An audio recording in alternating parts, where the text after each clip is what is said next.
E eu me aproximava das pessoas mais pobres, porque eu tinha muita curiosidade de entender o código dessas pessoas. Eu queria sentir igualdade. Como quando eu ia nos clubes com os amigos, nos lugares bacanas que eu ia, e eu via o cara tratar com arrogância o servidor, eu me incomodava demais com isso. E eu comecei a perceber que, de um lado, existe um sentimento implantado de superioridade. E do outro lado, existe um sentimento também implantado de inferioridade. E as pessoas têm muita dificuldade de sentir igualdade. E eu tentava me aproximar dos garçons, dos cozinheiros. Eu ia para a cozinha, era comum me encontrar na cozinha. E todo mundo me tratava muito bem. Mas para eles eu era um rico legal. Eles não tinham igualdade. Porque eu via que eles se tratavam entre si de um jeito e comigo era de outro jeito. E eu queria a igualdade. Daí a decisão de não ter nada. Eu quero não ter nada, eu quero sentir igualdade. E aí eu comecei a andar a pé, de carona, sem dinheiro nenhum, sem trabalho.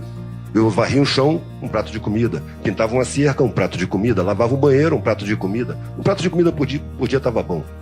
E seguia adiante. E comecei a perceber que eu era muito mais bem recebido nas áreas pobres do que nas áreas ricas. Eu estava em Recife e falei, eu não vou pedir comida na área pobre. Eu vou lá onde tem sobrando. Aí fui no bairro mais rico. Vi um portão aberto e uma festa acontecendo. Aí eu cheguei na porta, pô, dá licença. Pô, tô vendo um monte de comida aí, eu tô com fome, não tenho dinheiro, dá pra me arrumar um prato? Aí puseram um pouco de comida no prato, me deram, andei um pouquinho na calçada, sentei, tô comendo. De repente para um carro de polícia. O cara me deu a comida e chamou a polícia. Aí eu tô comendo. Para o carro de polícia, o sargento olhou pra mim assim, tá fazendo o que aí? Eu mastigando. Mostrei o garfo, comendo.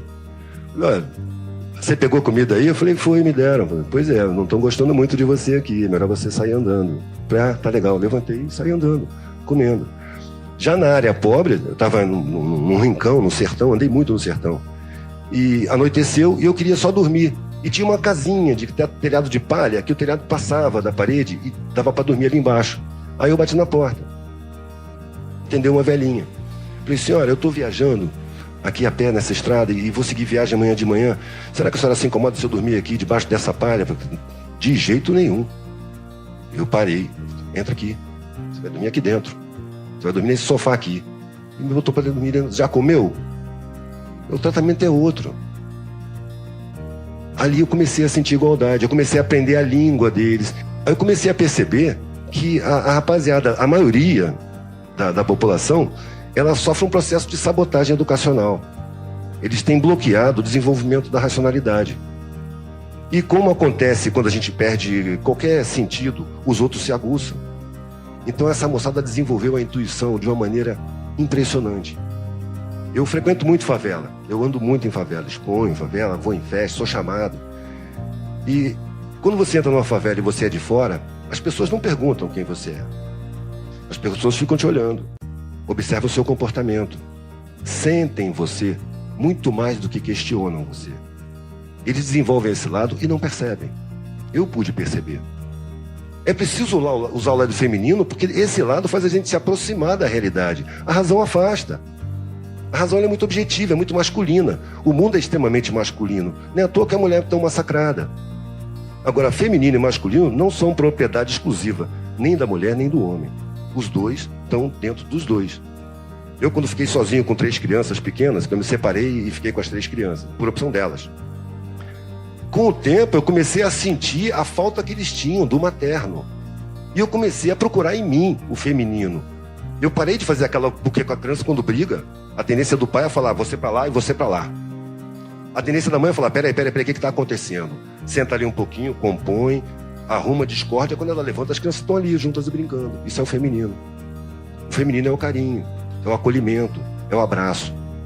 Dentro das favelas, dentro das comunidades pobres, que de fora parece uma coisa hedionda, tem um montão de gente trabalhando. Tem muita sensibilidade.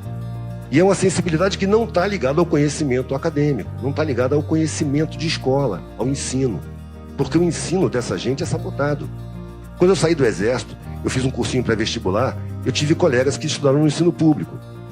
E os caras não sabiam coisas que eu achava absurdo demais eles não saberem. E um dia o cara me trouxe uma prova do 3º ano da escola pública. Eu achei que era brincadeira dele. Era muita superficialidade. Aquilo ali não é ensino, aquilo é engabelação. Aí o que eu fui sentindo? Eu fui intuindo.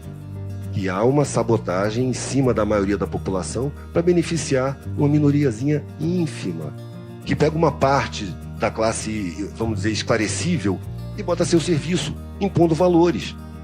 Eles controlam as grades curriculares e botam a televisão dentro da sua casa formando valores. Vale quem tem, você vale o que você tem. E a gente vê os sintomas disso na sociedade. Se a gente olhar para as delegacias, compara uma delegacia de crime contra o patrimônio com a delegacia de homicídios. Claramente o patrimônio na nossa sociedade vale mais do que a vida. A sua vida vale alguma coisa se você tiver patrimônio. Se você não tiver patrimônio, sua vida não vale nada. Você pode morrer tranquilamente. As forças de segurança são jogadas para cima da rapaziada pobre. Eu estava no Leblon, falando com o pessoal do Zeitgeist, que me convidou para um evento, e eu, sandália, eu estava fazendo uma diferença, o pessoal tudo muito bem arrumado. Parou um carro de polícia, desceu o negão, sargento, boa noite, com licença, documentação só comigo, os outros não. Documentação, por favor. Eu nunca tinha sido abordado desse jeito. Na área que eu moro, eles apontam a arma e falam, encosta. Pergunta se ele quer ver documento. Não quer ver documento, ele quer te revistar. Então, quando o cara falou isso comigo, eu parei e fiquei olhando pra cara dele. Parece que não caiu a ficha, eu não entendi o que ele falou. O quê? Documentação. Você quer ver meu documento? Nossa. Mostrei pra ele o documento. E ele me deixou em paz. Não me empurrou, nada. Na minha área é muito diferente. Eu não posso explicar isso com a razão. Eu posso sentir essa diferença. No desenvolvimento da intuição, a gente se aproxima tanto da verdade que a gente começa a sentir as pessoas. Nós estamos em fase de transição, nós estamos num período crítico, mas esse período crítico leva gerações. Eu não acredito que haja uma mudança real sem que todo mundo esteja envolvido. Todo mundo, inclusive o pessoal do estado de barbárie, que cerca a sociedade, que afinal é a classe mais imprescindível. Porque tudo que nós olhamos, tudo que nós vemos, tudo que nós tocamos, foi posto no lugar por mão de pobre. Quem botou a rua, os tijolos, quem carrega as caixas, quem viabiliza, quem mantém e quem sustenta via impostos, são os mais pobres. É a classe mais imprescindível que tem na sociedade. E, no entanto, é a mais desprezada, a mais perseguida, a mais vilipendiada, enganada, sabotada e atirada num estado de barbárie. Por um lado, é uma sacanagem. Por outro lado, favorece o desenvolvimento do lado feminino, do lado intuitivo, do lado não racional do ser, que é o lado que começa a aparecer agora e que eu tenho a impressão, tenho a intuição de que vai se tornar preponderante. E quando se tornar preponderante, nós vamos perceber que nós somos todos a mesma família. É isso.